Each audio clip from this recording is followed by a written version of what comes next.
अस्सलाम वालेकुम नाजरीन, मैं हूं आपकी मेज़बान फारिया भट्ट और आप देख रहे हैं पाकिस्तान खबर टीवी। नाजरीन, हमारा आज का सवाल बड़ा बेसिक सा है कि दुनिया में जो सबसे अमीर तरीन शख्स है वो सफ़ेद फार्म और अपनी जो है कारोबारी बर्तरी को हासिल करने के लिए क्या कौमों को जो है वो टकराव का बाइस बन रहा है? क्या वो इस राह पर गामजन है? तो सबसे पहले तो हम ये जान लेते हैं कि 350 साल पहले जब अमेरिका के जो मोस्ट सीनियर लोग थे उन्होंने जब अपना निज़ाम हुकूमत तश्कील दिया तो उन्होंने जगह जगह पे चेक एंड बैलेंस लगाए, इस चीज़ को मद्देनज़र रखते हुए कि कोई भी शख्स जो है वो इतना पावरफुल ना हो जाए कि वो उनके हुकूमती जो है निज़ाम में मुदाखलत करे और अपने आप को बादशाह समझने बैठे।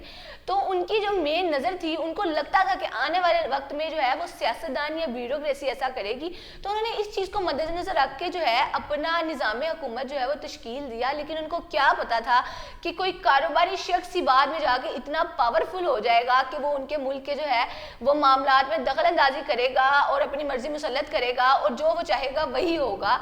तो नाजरीन, सबसे पहले तो जान लेते हैं कि ऐसा कौन कर रहा है। ऐसा कर रहा है एलोन मस्क। और वो कौन थे, सबसे पहले जानना तो ये बहुत ही ज़रूरी है। तो जब मस्क छोटे थे तो उनके वालिदैन की जो है वो सेपरेशन होगी, यानी कि डाइवोर्स होगी, और वो अपने वालिद के पास रहने लगे। तो वालिद ने इतनी उनकी कोई तरक्की में अहम किरदार अदा नहीं किया क्योंकि उनके पास इतने रिसोर्सेज नहीं थे। लेकिन 1995 में जब उन्होंने अपनी तालीम हासिल करने के बाद टेक्नोलॉजी की जो लाइन है, टेक्नोलॉजी की जो फील्ड है, उसमें जब कदम रखा तो उन्होंने नित नई जो है वो इन्वेंशंस की, इनोवेशंस की, और बेशुमार जो है नई से नई जो है ना हमें चीज़ें जो है वो देखने को मिली। और जो है टेक्नोलॉजी की तो दुनिया ही एक तरह से वो बदल गई।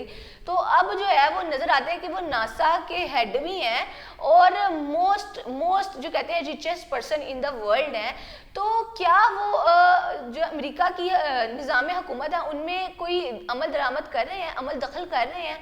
तो जी नाजरीन, उनको हमायत हासिल है बेसिकली डोनाल्ड ट्रंप की, और ट्रंप को भी पता है कि मैं जो हूँ ना, इनकी फंडिंग के बगैर और इनके सरमाए के बगैर मैं शायद इलेक्शन ना जीत पाता।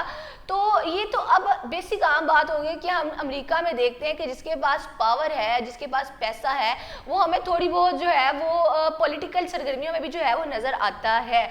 तो एलोन मस्क भी जो है इस तरह उन्होंने काफ़ी ज़्यादा फंडिंग की, और अब वो जो बात कहते हैं और जो डोनाल्ड ट्रंप बात कहते हैं वो एक ही जो है वो समझी जाती है, एक ही इनको दर्जा मेरे ख्याल से तो हासिल है। और बहुत बड़ा किरदार है एलोन मस्क का अमेरिका की इकोनॉमी को लेके, और इसके अलावा जो है बहुत ज़्यादा डिसीजन में वो अमल दखल करते हुए नज़र आ रहे हैं। तो आपको क्या लगता है इस चीज़ को जो है वो ओवरकम करना चाहिए, इसको कम करना चाहिए? क्या ये अमेरिका के लिए खुश आइंद बात है या उसके लिए जो है काबिल गौर बात है, परेशानी की बात है कि एक शख्स जिसका टेक्नोलॉजी की दुनिया में अपना नाम है वो कैसे उनके जो है वो निज़ाम हुकूमत में अपनी जो है वो टांग अड़ा रहा है?